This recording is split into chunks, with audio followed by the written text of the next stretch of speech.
Good morning, ITV viewers. I hope you're having a lovely day.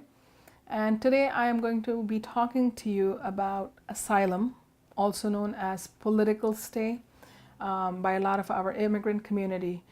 And I want to talk to you, it's a very, very complex area of immigration. It is not something that you should take lightly, but it is something that in these current times is a great way to get relief if you are seeking that relief. So let me go over some basic concepts of asylum.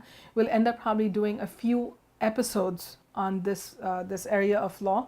Like I said, it's complex. It involves litigation. It involves a lot of proof taking, and there are a lot of rules around it.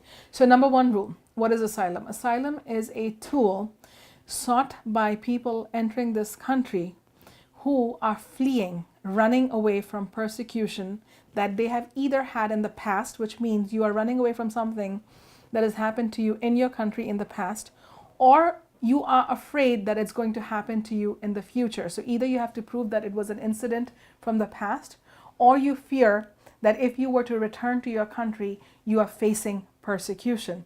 What are the common grounds of asylum?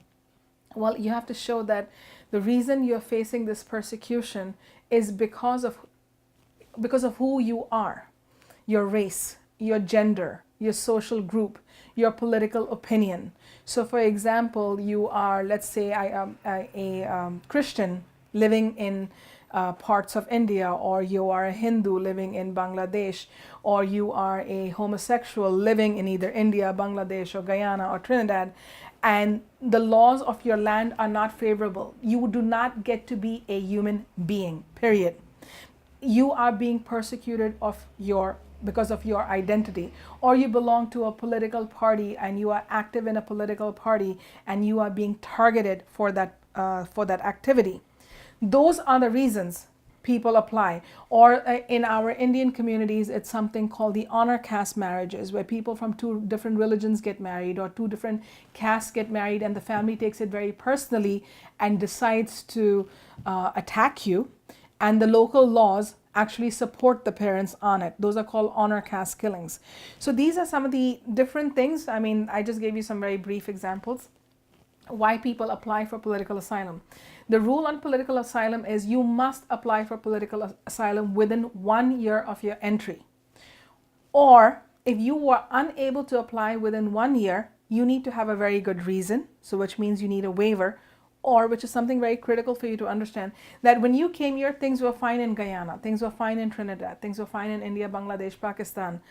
But now, after your arrival, 5 years later, 6 years later, 7 years later, things have gone bad in your home country. There are things going on that if you return now, your life would be in danger. So you can apply for asylum within 1 year, or have a very good reason for not applying within 1 year, or 3, circumstances have changed after that 1 year.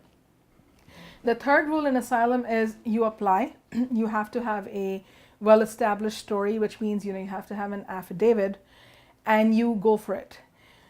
Why do some people apply for political stay? One, they're facing persecution, but people are always, afraid of applying for asylum because they don't know what's going to happen.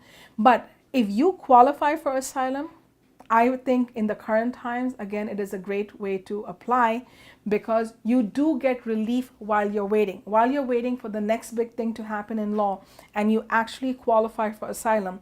Via asylum, if your case is waiting for more than 180 days, you are entitled to a work card, you're entitled to a social security, and throughout the period of your case, you keep having these benefits. And these benefits are nothing to laugh about. These benefits are not minuscule. We all know how hard it is to work without that social security, how hard it is to work without that work card and provide for your family.